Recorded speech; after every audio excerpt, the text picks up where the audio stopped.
What's going on? Efren here at Evolution Diagnostics, and today we're back with another video. And today we are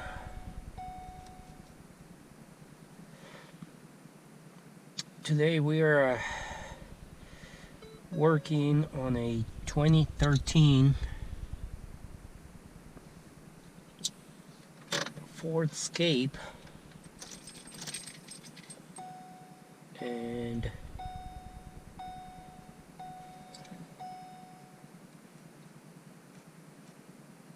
the reason the car is in the shop, I'm trying to shut these lights off. It looks like they're not going off, maybe because we're inside the shop and there's not enough light. Maybe that's why they're on. I already tried shutting them off from the switch, but looks like they don't want to go out. But anyways, the reason the car is in the shop is because as you can see, our little screen on the instrument cluster is out, and we're gonna, I guess, pull the instrument cluster out and see what's going on. But very likely that display, it's no good. According to the repair manual, you gotta drop your steering column all the way down.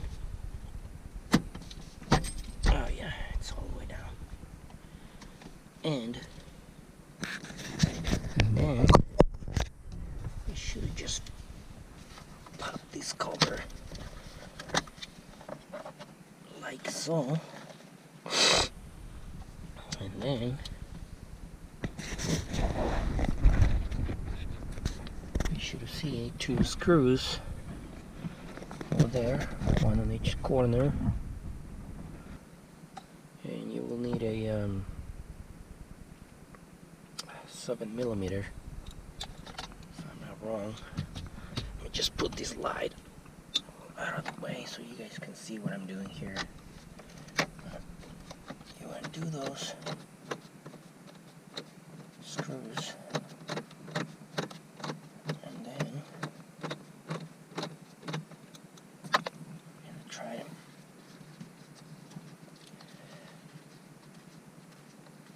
pop this bad boy out of the way.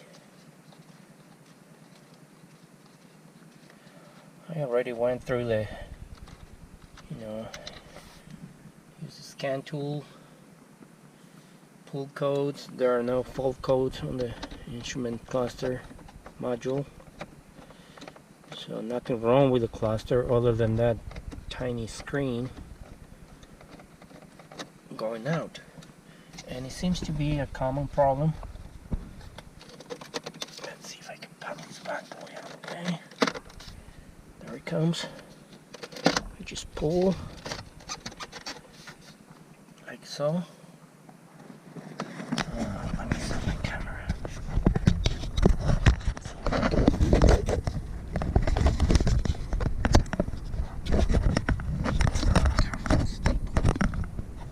Alright, that's better. Oops. Alright. Shut this ignition off. Don't forget that you don't want to be disconnecting or unplugging connectors from electrical parts that are power up. There's a connector on the back of the instrument cluster, and what you need to do is got a latch on top of it. I don't know if you guys can see it, but if you just push it down, that'll release the locking top and thus separating the harness from the instrument cluster. Basically, we have to take it apart, pull that display out of the instrument cluster, swap it with a new one. I already have it, so be right back. Okay, so to remove that tiny display, we're gonna use we're gonna need a T15 Torx, kind of like this one. I stole it from the Snap-on tool truck. Nah, just kidding. I will never do that. I pay for these things. I actually like the guy. He's pretty nice. The Snap-on tool guy that comes to my shop. He's a cool guy. I like him. No, I didn't steal this stuff. No way.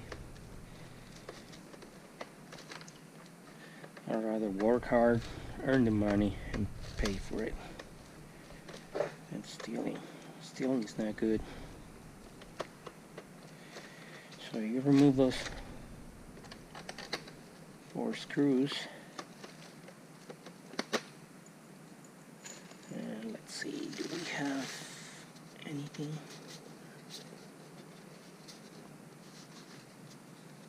Don't think so. Might even have to remove those. Let's just pop this piece right here. Be careful, don't break it. This stuff is very sensitive. Oh yeah, you do have to remove those screws.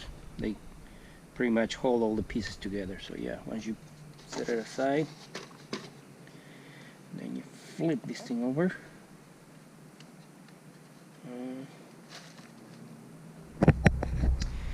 And then you pull from these tabs. Be careful not to break them, like so. Okay, so to pop that old screen,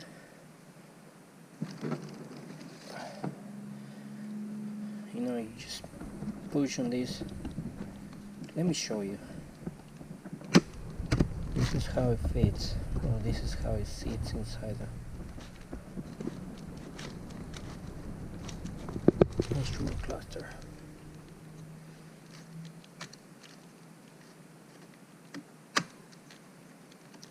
So it sits like that.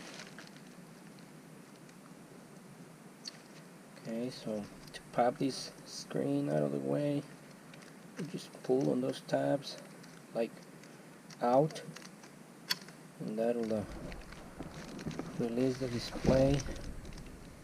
And then to remove that ribbon cable, you grab a pick tool like this and just really careful. There you go, like so. And once you flip this guy up, that'll release the ribbon cable. It's a little complicated, but not really that complicated. And then, once you remove this is the old one. Okay, you might order one and it might look like this. As you can tell, this one has some metal brackets. This is our new one. Okay, and the old one doesn't have them, but it should fit. The guy that I bought it from, he told me that even with those metal brackets on the side, it should work just fine. So I believe the guy. And then to install the ribbon cable into the new screen display, just kind of play with it.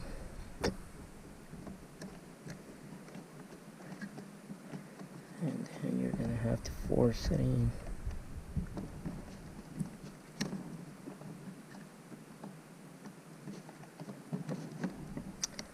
Like that.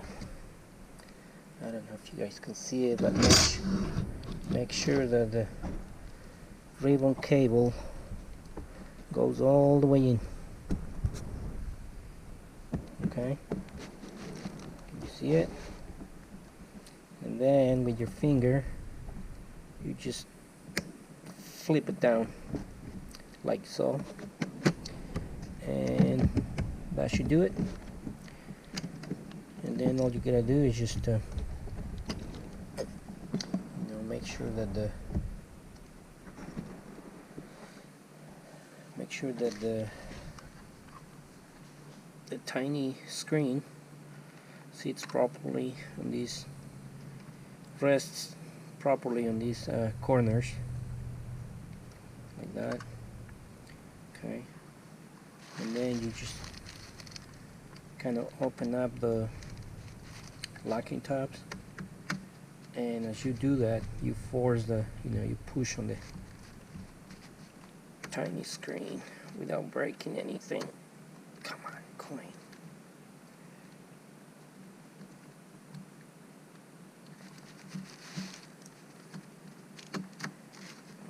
There's one, there's two, like so. See that? It's all secure now. It's not gonna fall or anything, so be careful not to break these, because if you break them, I don't know how you're gonna hold that display in place so it doesn't move around. The rest is just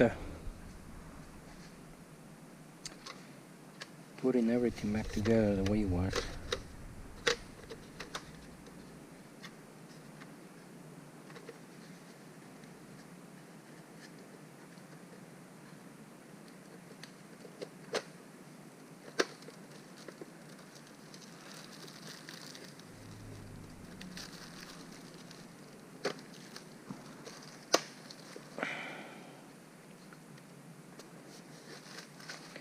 Make sure that this tab locks into place like that, and put the 4 screws back in there.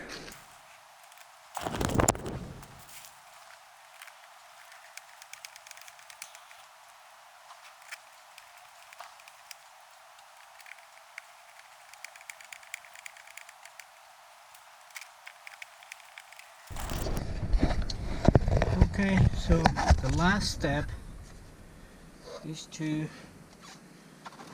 put the instrument cluster back in its place, and I guess hook it up, hook the electrical connector, and see if that fixes it. So I'm just gonna leave the camera in there,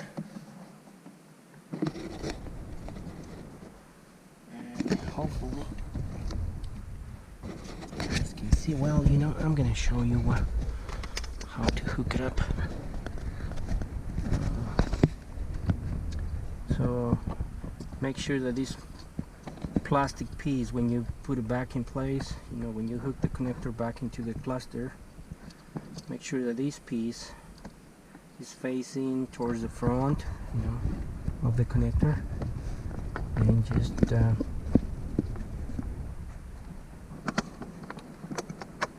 slide it into the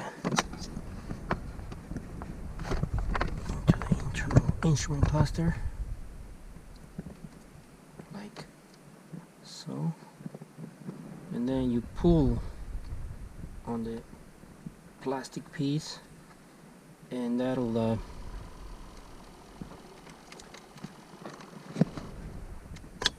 latch into place, okay, like that.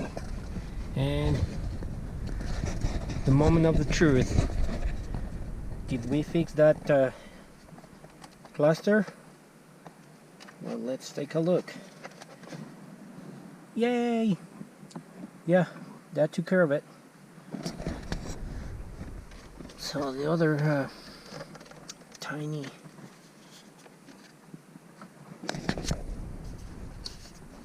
tiny part failed, and I'm surprised because this car doesn't really have that many miles, but you know, it's a Ford. What else? And then the rest, you know, you just go and slide this, drag the screws into place. This one is not too complicated, it's just simple.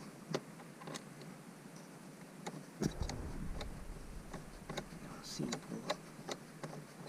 instrument cluster. I know some other cars have instrument clusters that are in the here to pop them out of there. But this one was not really that difficult.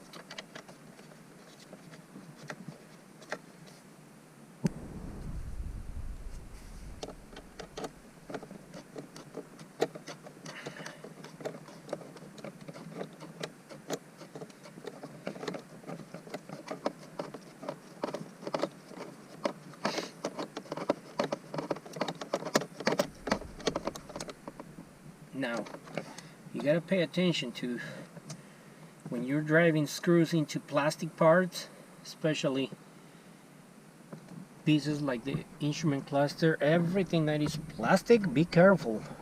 Don't over torque those screws, because what's gonna happen is it's gonna crush the plastic and ruin it.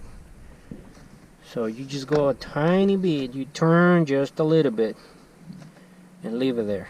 Okay, don't use electric tools, don't use impact tools, just your hands. And like I said, you go, you turn, and then just barely with your hands. Otherwise, you're gonna crush the plastic and break it. All right. So, let's see. Ford.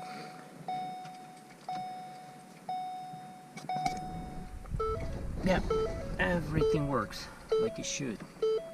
No tire pressure, you know, all the bunch of warnings that you get, you know, like change the oil required. But at least our tiny display is lit up and giving us all the information that we need. So now all I gotta do is just call my customer. Oh, by the way, Ford doesn't sell those tiny displays, okay? You gotta go online like eBay, Amazon. Ford is gonna sell you the whole instrument cluster, and it's not cheap. It's if I'm not wrong, it's over $1,000. So, but you know what? We gotta take care of our customers. So if we can save them a buck or two, why not? See you next time, guys.